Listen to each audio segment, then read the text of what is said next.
I feel like most of us truly know what we need to be doing to better ourselves. We truly know what things we need to step away from in order to get to where we want to be. But the thing is, most people just don't do it. And then those same people, they do know. They literally know what they have to do. I heard someone talk about, it's like, whenever people are curious about going to the gym, curious about getting fit, getting in shape. It's like, yeah, they pretty much know the basic things you need to do that, right? Cut your calories, train hard in the gym, find a certain rep range that works for you, train consistently, don't eat junk food. There's a lot of these things people just know that it's going to work. But then people just don't do it. And this goes for everything in life. This isn't just gym, this goes for everything in life. I think the reason people struggle with finding out the pursuit of making things actually happen, finding the motivation to make things actually happen, is because they don't self-assess. They don't reflect on what they're currently doing, what they've been doing, and how they can change, how they can make things different, how they can make things better to put them in the trajectory of where they want to go. Sorry, I'm out of breath right now. I just sprinted up this hill. And boy, let me tell you, that was a good workout. If you want to get the quads going, that's how you do it right there. But, I'm here on the property once again, enjoying this scenic, rainy day. But, it feels great out here. It's peaceful, and I love it. It helps me think. And when I can think, I can talk better to you guys. So, hopefully, I don't sound like an idiot saying that and then speak some blasphemy to you all. But, self-reflection. What does that truly mean? And who am I talking about self-reflection? I don't know what it is, but I feel like God has blessed me with the gift to reflect on my life and self-assess different areas of my life so that I can learn from them and grow. The rain's starting to come down a little bit. But self-reflection is simply just being able to look back on situations throughout your life and reflect on them and think, and genuinely think to yourself, let's say you go up and talk to someone. You leave that interaction and you actually sit and think about the interaction and think, did that go the way I wanted it to go? Could that have gone better? What can I do differently so next time I can grow? I can excel in that interaction with a different person or the same person. Because the reality is there's opportunities every single day to assess, which can help you grow into a better person. Now, these are just everyday things that you can look at in your life, where you can take a certain situation, learn from it, think about how you can make that situation better for next time. And I promise you're going to grow like that if you can simply just self-assess. Now, self-assessment is hard because we're so clustered by all the busyness going on around us. There's too much noise going on around us. It's hard to really even think about our situation. We're kind of just moving with the flow, moving with the wind, just flowing. And in my opinion, the best way to self-assess, the best way to reflect is to have alone time. You got to give yourself some alone time. I went through a period in high school where I generally spent a lot of time alone. COVID was one. It was crazy. I went to school for a year and a half and then boom, I'm a senior. Pretty much is how high school went with COVID.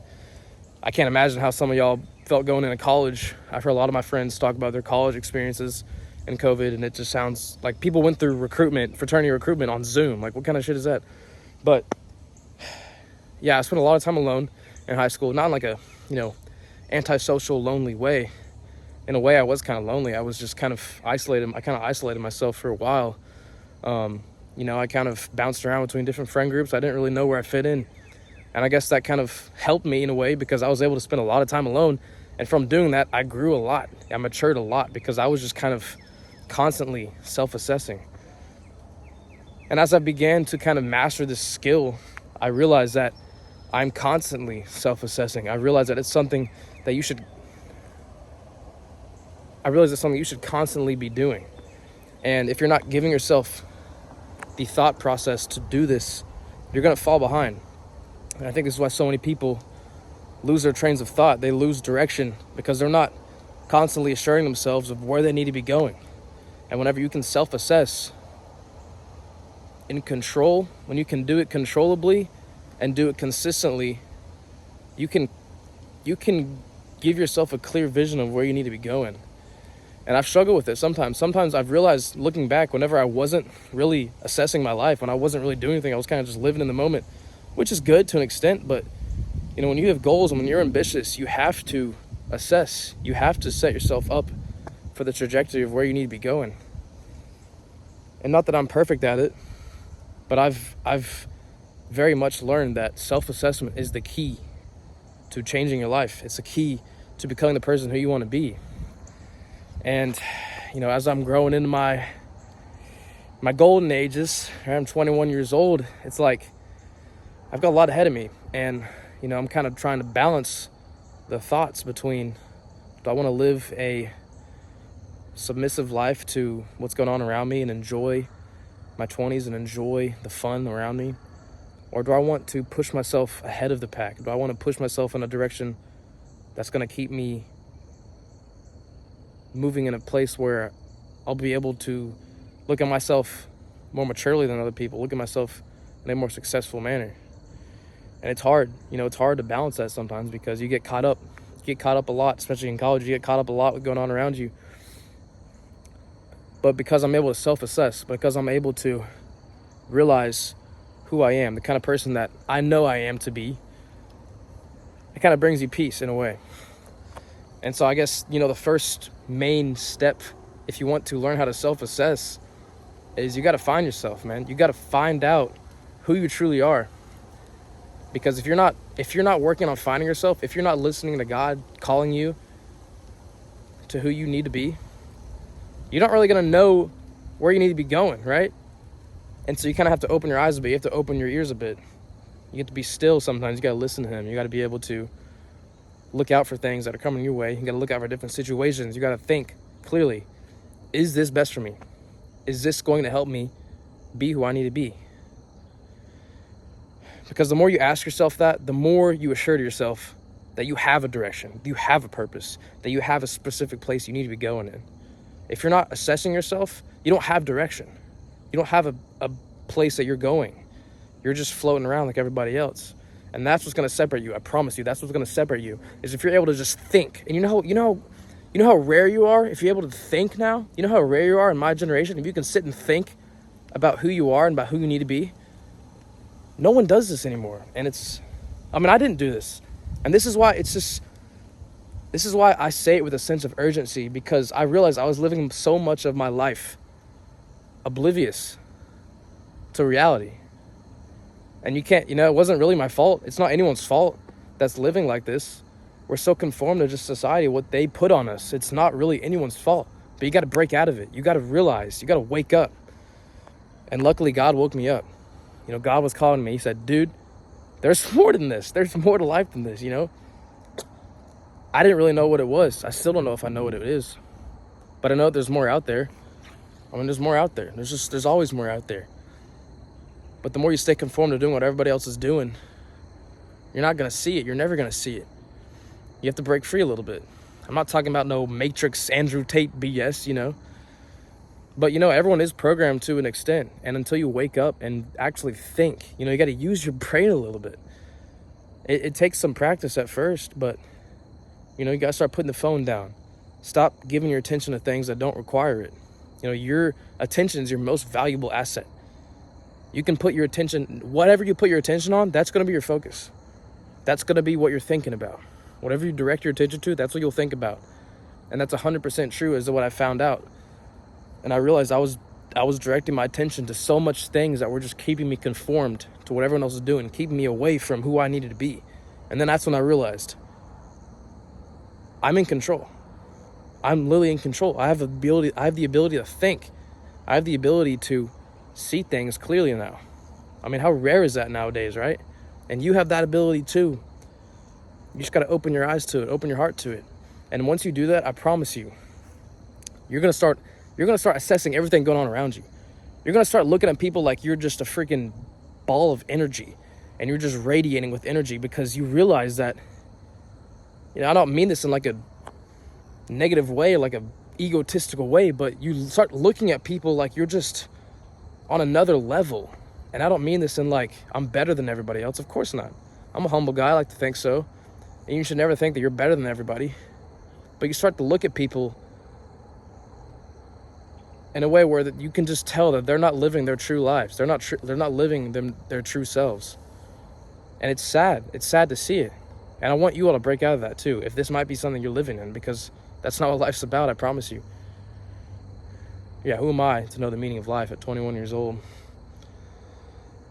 I'm still figuring it out. But I've very clearly realized that there's more than what I've seen my whole entire life. And once I got woken up to that fact, everything kind of changed. Everything clicked. It's like a light bulb just lit up, and it's permanently lit. And it's a beautiful thing. It's a gift from God, I like to think. And you have that gift too. You just got to open your eyes to it, open your heart to it. Now, self-assessment, it's the key. It's the key to unlocking your potential. And the more you do it, the better you'll get at it. And when you start to do it at a fast rate, when you can start to just do it at a consistent rate every single day, you grow so much faster than everybody else. And that's what I mean when it seems like you're on another level, because you're just continuously going like that. While everyone else is kind of, they might even be going in a straight line. They're not even going up, but you're just going like that.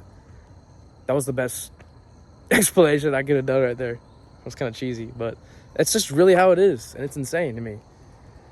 But it's a beautiful thing to watch. It's a beautiful thing to watch come together, because you look back and you're like, man, I'm glad I changed something. I'm glad I took a turn for the better, because every single turn you make, sometimes it's gonna go like that, but in the end, it's gonna go up.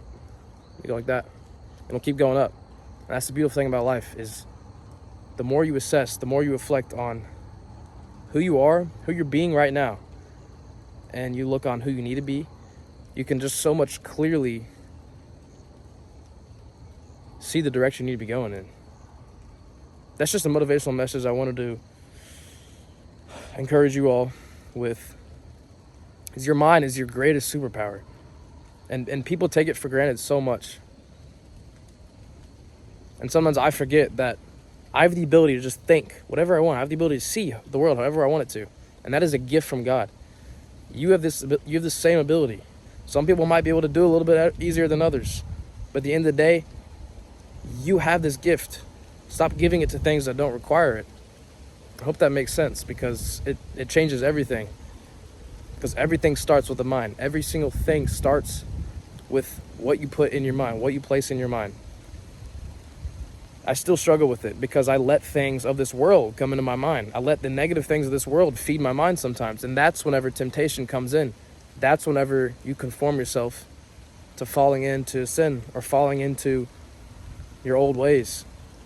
But then you realize I have the ability to change that by simply just directing my thoughts somewhere else. And you can do that with any single thing in your life. Anything. And it's beautiful. It's a beautiful thing. It's a gift. So utilize that gift. Utilize that gift. Stop placing your attention in places it doesn't require. I mean, look at this. Like, it's nothing. It's just pretty. That's all. It's just pretty. But that's the message I want to share with you all today. Is don't take your mind for granted, right? It's literally hungry. It's hungry for growth. It's hungry for your attention. But you're just putting it in places that it doesn't require it. So just think about that. Think about how you can take back that control. Take back that control, and you can take anything you want in life. I truly believe that. And hopefully I can utilize this mind to the best of my abilities and make it somewhere in this world. And I want you all to be there along the whole way with me. So that's what we're doing. We're documenting the journey. So thank you all for coming on this journey. We're hopping on the train. And I'm blowing the horn, baby. Come on now. No, let me stop. But yeah, hopefully I can conduct you all on this train to a safe haven, to a place where you can feel worthy, to a place where you can feel like you're in control again, because that's what this world needs to be all about. You're in control. Don't let someone else control it for you. So that's all I got for this video. Thank you all for watching. I hope y'all are staying sharp, enjoying this summer. Remember, always be doing something to work on yourselves. Always be looking to improve yourself, no matter what it is, whether you're working, resting. Always direct your mind in a place where you're going to be able. Look at that. Now we're looking weird. But always know to direct yourself in a manner where you're growing and you're not declining. You could maybe go like this. You could stay steady. But if you're declining, then that's when you got to switch something up, right? You got to grow. That's what life's all about. So thank y'all for watching this video, and I will see y'all in the next one.